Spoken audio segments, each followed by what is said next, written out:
ন্যাটোর আদলে ইসলামী দেশগুলোর যৌথ সামরিক জোট গঠনের প্রস্তাব। মধ্যপ্রাচ্যে অব্যাহত সামরিক উত্তেজনা ও সংঘাতময় পরিস্থিতির মধ্যে ন্যাটোর আদলে একটি আঞ্চলিক ইসলামী নিরাপত্তা জোট গঠনের প্রস্তাব দিয়েছে ইরান। দেশটির ভারপ্রাপ্ত প্রতিরক্ষা মন্ত্রী ব্রিগেডিয়ার জেনারেল সাইয়েদ মাজিদ ইবনে রেজা মধ্যপ্রাচ্যের স্থায়ী শান্তি ও অস্থিতিশীলতা দূর করতে বহিরাগত শক্তির ওপর নির্ভরশীলতা কমানোর ওপর জোর দিয়েছেন।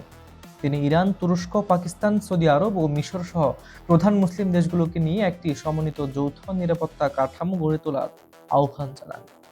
গত সপ্তাহে তুরস্কের প্রতিরক্ষা মন্ত্রী ইয়াসার গুলারের সঙ্গে এক টেলিফোন আলাপে ইবনে রেজাই গুরুত্বপূর্ণ প্রস্তাব তুলে ধরেন। তার মতে, সাম্প্রতিক সংঘাতগুলো প্রমাণ করেছে যে দীর্ঘমেয়াদী স্থিতিশীলতার জন্য প্রতিবেশীদের পারস্পরিক সহযোগিতা অপরিহার্য। ইরানি এক কর্মকর্তা স্পষ্ট ভাষায় জানান, মধ্যপ্রাচ্যে বিদেশি সামরিক শক্তির উপস্থিতি এ অঞ্চলের সার্বিক অস্থিতিশীলতার মূল কারণ।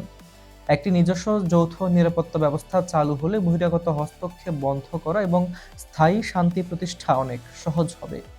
কথোপকথনের সময় তিনি ফিলিস্তিন, লেবানন, সিরিয়া ও ইরানে ইসরায়েলের অব্যাহত সামরিক অভিযানের তীব্র নিন্দা জানান। ইসরায়েলি আগ্রাসনের পেছনে যুক্তরাষ্ট্রের সরাসরি মদদ রয়েছে বলে অভিযোগ করে তিনি সতর্ক করেন, যুক্তরাষ্ট্র যদি ফিলিস্তিনের প্রতিরোধ যোদ্ধাদের বিরুদ্ধে নতুন কোনো যুদ্ধক্ষেত্র তৈরির চেষ্টা করে তবে পুরো মধ্যপ্রাচ্য অভূতপূর্ব নিরাপত্তা সংকটে পড়বে। এছাড়া সিরিয়া ও লেবাননে ইসরায়েলের নিরাপত্তা বলয় তৈরির পরিকল্পনাকে তিনি আঞ্চলিক ঝুঁকির কারণ হিসেবে চিহ্নিত করেন। রেকর্ড মুনাফা ও বিশ্ব রাজনীতির মুখে তেল কোম্পানিগুলোর বিরুদ্ধে সোচ্চার ট্রাম্প। ইরানের সঙ্গে চলমান যুদ্ধের প্রভাবে হরমুজ প্রণালী বন্ধ থাকা এবং বিশ্ববাজারে জ্বালানি সরবরাহের তীব্র সংকট মার্কিন যুক্তরাষ্ট্রের তেলের দাম রেকর্ড পরিমাণে বাড়িয়ে দিয়েছে। মধ্যপ্রাচ্যে অস্থিতিশীলতা বাড়ালেও যুক্তরাষ্ট্রের নিজস্ব উৎপাদন ও শোধন সক্ষমতা বেশি থাকায় শেভরন, এক্সনোমোবিল ও ভ্যালেরা এনার্জির মতো তেল কোম্পানিগুলোর বিপুল মুনাফা করছে। শেভরন গত 6 বছরের মধ্যে সর্বোচ্চ প্রান্তিক মুনাফা অর্জন করে তাদের কর্মীদের বোনাস দেওয়ার ঘোষণা পর্যন্ত দিয়েছে। তবে জ্বালানি এমন রেকর্ড দাম সাধারণ মার্কিন নাগরিকদের জীবনযাত্রাকে চরম চাপে ফেলেছে, যেখানে প্রতি গ্যালন পেট্রোলের দাম $4 ছাড়িয়ে গেছে। অনেক নিম্ন আয়ের পরিবারকে আয়ের 10% বেশি শুধু জ্বালানি খাতেই ব্যয় করতে হচ্ছে, যা আসছে মার্কিন মধ্যবর্তী নির্বাচনে প্রধান রাজনৈতিক উদ্বেগ হিসেবে আত্মপ্রকাশ করছে। কোম্পানিগুলোর এই অস্বাভাবিক ও বিশাল লাভের খবরে চরম ক্ষোভ প্রকাশ করেছেন মার্কিন প্রেসিডেন্ট ডোনাল্ড ট্রাম্প। বিশেষ করে শেভরনের সিইও মাইক ওয়ার্থের এক সাক্ষাৎকারের পর ট্রাম্প সামাজিক যোগাযোগ মাধ্যম ট্রুথ সোশ্যালের সাংবাদিকদের সামনে কড়া সমালোচনা করেন। ট্রাম্পের অভিযোগ, তার প্রশাসনের নেওয়া পদক্ষেপ ও নীতি মার্কিন তেল খাতকে বাঁচিয়ে রাখলেও কোম্পানিগুলো চড়া দামের সুযোগ নিয়ে অতিরিক্ত মুনাফা লুটছে। শেভরনের প্রতি এই ক্ষোভের খবর প্রকাশ্যে আসাতেই শেয়ার বাজারে কোম্পানিটির শেয়ারের দর 2%-এরও বেশি পড়ে যায়। তবে বিশেষজ্ঞদের মতে আইনি ও সামাজিক বাধ্যবাধকতার কারণে ক্রেতাদের সুবিধার্থে লভ্যাংশ কমানো তেল কোম্পানিগুলোর পক্ষে সম্ভব নাও হতে পারে।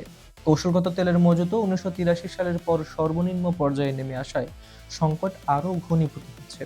এই অবস্থায় জনগণকে তাৎক্ষণিক স্বস্তি দিতে রাজ্যভিত্তিক পেট্রোল কর সাময়িকভাবে স্থগিত করার পরামর্শ দিচ্ছেন অর্থনৈতিক বিশ্লেষকরা। অন্যদিকে মার্কিন প্রেসিডেন্ট ডোনাল্ড ট্রাম্প তেহরানকে নতুন করে সতর্কবার্তা দিয়েছেন। তিনি জানান, তেহরানের অনুরোধে আলোচনা প্রক্রিয়া চলমান রয়েছে, যেখানে সৌদি আরব, সংযুক্ত আরব আমিরাত ও কাতার সহযোগিতা করছে। সমঝোতায় আসার জন্য ইরানকে এটি শেষ সুযোগ বলে উল্লেখ করেন মার্কিন প্রেসিডেন্ট। রাজনৈতিক এই উত্তপ্ত পরিস্থিতির মধ্যেই সার্বিক মধ্যপ্রাচ্য সংকট নিয়ে জরুরি আলোচনার লক্ষ্যে ইরানের শীর্ষ নেতৃত্বকে আনুষ্ঠানিক আমন্ত্রণ জানিয়েছে পাকিস্তান। পাকিস্তানের জাতীয় পরিষদের স্পিকার আয়াজ সাদিক ইরানের পার্লামেন্ট স্পিকার মোহাম্মদ বাঘের গালিবাফকে এবং উপপ্রধানমন্ত্রী ইসহাক দার ইরানি পররাষ্ট্রমন্ত্রী সাইয়েদ আব্বাস আরাঘচিকে পাকিস্তান সফরের আহ্বান জানিয়েছেন। দ্রুত এই দ্বিপক্ষীয় বৈঠকের তারিখ চূড়ান্ত হওয়ার কথা রয়েছে।